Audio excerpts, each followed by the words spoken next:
Universidad Autónoma de Sinaloa. Bioquímica metabólica Grupo 2.4.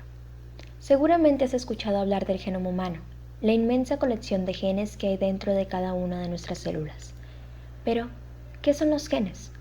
Bueno, estas son secciones de largas moléculas de ADN enrolladas dentro de cada célula de cada ser vivo, desde microorganismos e insectos hasta plantas y animales, incluso los humanos. Estos genes se componen de ADN, el cual está hecho por un par de hebras largas compuestas por adenina, timina, citosina y guanina. Nuestro genoma es como un código que usan las células para saber cómo comportarse. De esta manera, las células interactúan entre ellas y forman tejidos. Los tejidos cooperan con otros y forman órganos, los cuales cooperan con otros y forman un organismo. Sí, como tú. Así que somos lo que somos en gran parte gracias a nuestro genoma. Nuestros genes individuales pueden determinar si tendremos pecas, si podremos digerir la lactosa, si tendremos cera húmeda o seca, si seremos daltónicos rojo o verde, o si los ojos serán de tonalidad marrón o azul, e incluso el pensar que el brócoli sabe mejor. En cambio, múltiples genes actuarán como nuestro entorno para determinar nuestro color de cabello, color de piel, nuestra altura, peso, lo que nos gusta, cómo actuemos e incluso cómo responderemos ante ciertos medicamentos. Pero también pueden determinar si desarrollaremos ciertas patologías. El síndrome de Omenn, comúnmente abreviado como OS, también puede ser llamado o conocido como reticuloendoteliosis familiar. Es una condición genéticamente heterogénea. Con esto hacemos referencia a que los pacientes presentan distintas mutaciones en los genes RAC1 y RAC2 en la mayoría de los casos, pero también en casos como la IL7R-alfa, Artemis y algunos involucrados en el proceso de recombinación de segmentos de los genes receptores de células T y B.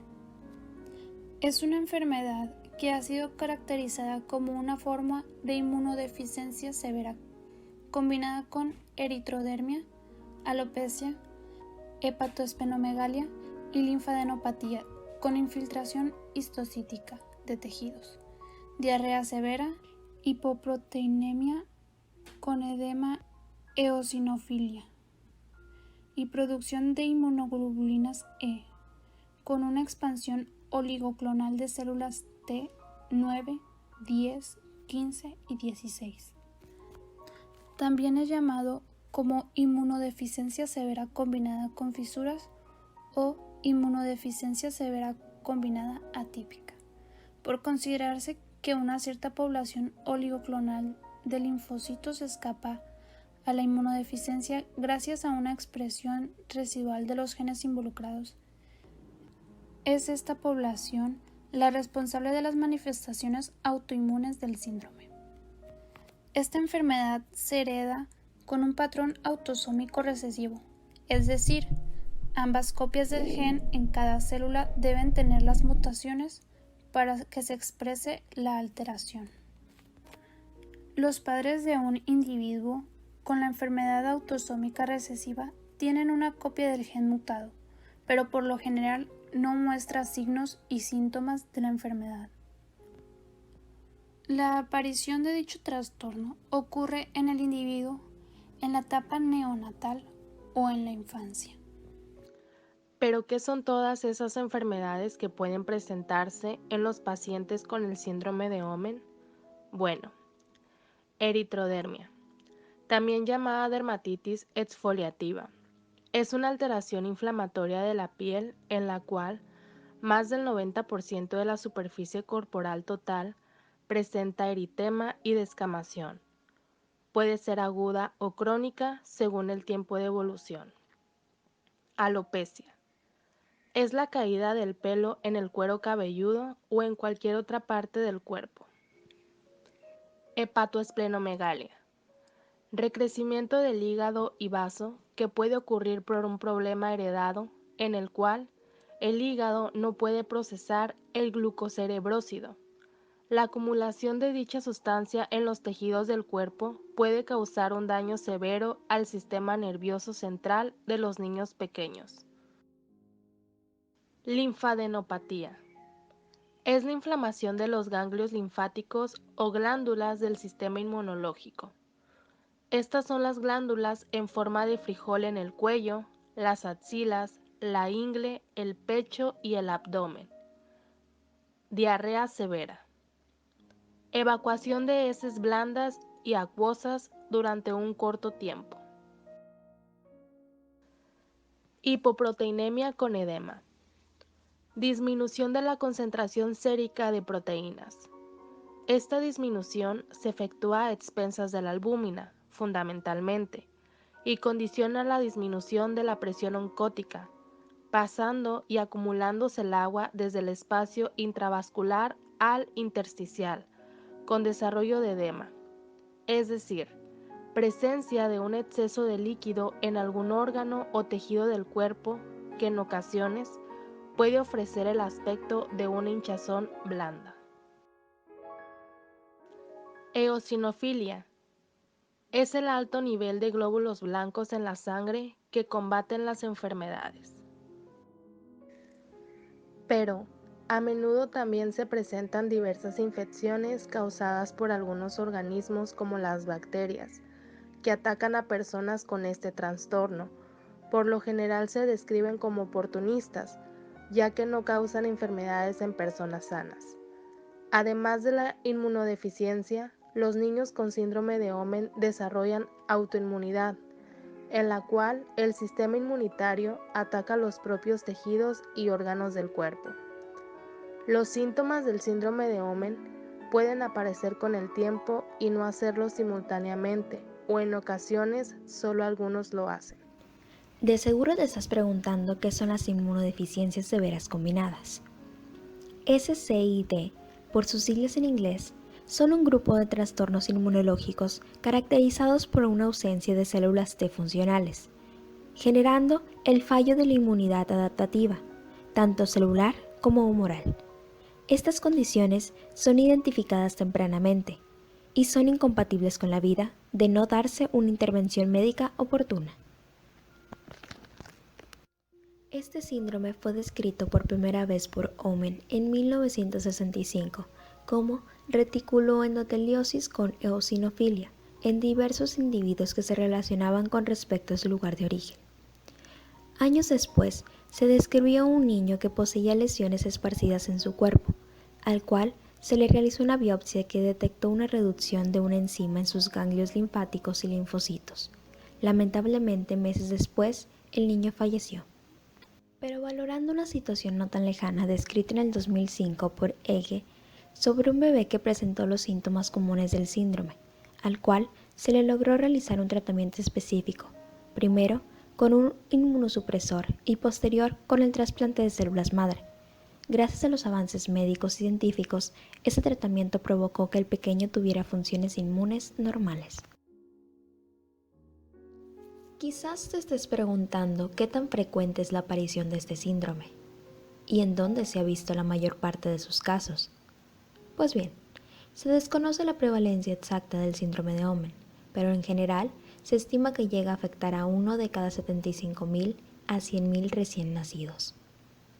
El síndrome de Omenn ha sido reportado en pacientes de América del Norte, Europa y Asia.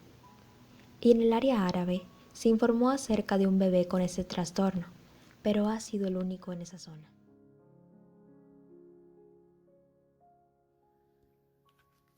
Pero realmente, ¿qué está pasando en estos pacientes? Bueno, estos presentan una trisonomía autosómica recesiva denominada síndrome de Omenn, el cual se da por mutaciones de los genes RAC1 y RAC2. Estos genes afectan los niveles circulantes de los linfocitos T y B. Imagínate esto. El sistema inmune tiene dos genes muy importantes en el cromosoma 11, el gen RAC1 y RAC2, que ayudan a codificar proteínas para la recombinación VDJ durante el desarrollo de los linfocitos T y B. Para la cadena ligera ocurre una sola recombinación entre V y J, mientras que los segmentos V de J se recombinan mediante un proceso denominada recombinación somática, donde se requieren dos recombinaciones, una para unirse los segmentos D y J y la otra para combinarse con el segmentum V. Esta recombinación es dirigida por secuencias RSS, secuencias de señal de recombinación, las cuales flanquean al lado 3' del segmento V, ambos lados del segmento D, el lado 5' del segmento J. Las RSS ayudan a que los segmentos de la cadena pesada se unan correctamente.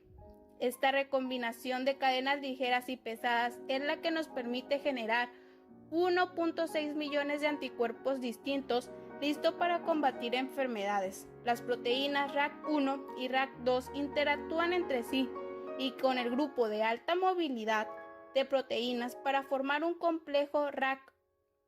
Dentro de este complejo, RAC1 trabaja como un mediador de las secuencias RSS, cataliza la actividad de escisión de ADN mediante la introducción de ruptura de doble cadena entre la RSS y el segmento de codificación adyacente.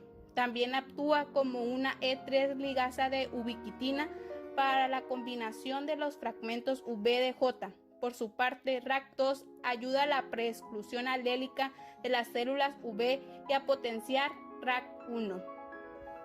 Ahora, los pacientes, principalmente los bebés que padecen el síndrome de Ottman, sufren mutaciones en los genes RAC1 y 2. Esto redujo drásticamente su función.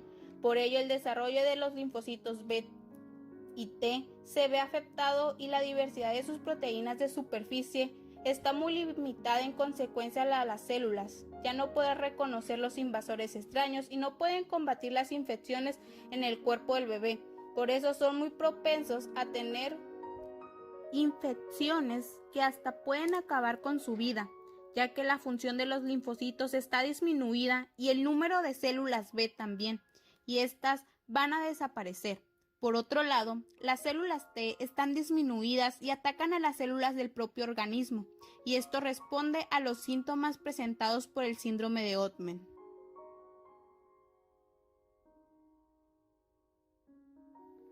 Es complejo realizar un diagnóstico de este síndrome, ya que la base de referencia para este tipo de enfermedades suele ser los linfocitos, pero en este caso un aumento o descenso de ellos pueden ser factor de la enfermedad. Por lo tanto, la manera en la que nos es posible identificarlo es si existe alguna inflamación y si está acompañada de una variante en los linfocitos. Si con la biopsia se muestra acantosis, paraqueratosis, anormalidades en las células linfoides o eosinofilia. También es posible llegar a deducir si se presenta o no con respecto a la sintomatología de síndromes similares, o se puede analizar el gen responsable en el paciente índice para ofrecer un diagnóstico prenatal, aunque es posible que la S, C y D se manifieste en otros descendientes. El tratamiento, por otro lado, comienza como brindar fármacos inmunopresores para después realizar un trasplante de célula madre hematopoyéticas o médula ósea, pero la eficacia de este no es el 100%. Si no se trata, la enfermedad es letal, ya que poco a poco generará la eliminación de barreras naturales que facilitan infecciones bacterianas y fúngicas devastadoras y potencialmente letales. Si los pacientes son tratados, la tasa de supervivencia son superiores al 80%.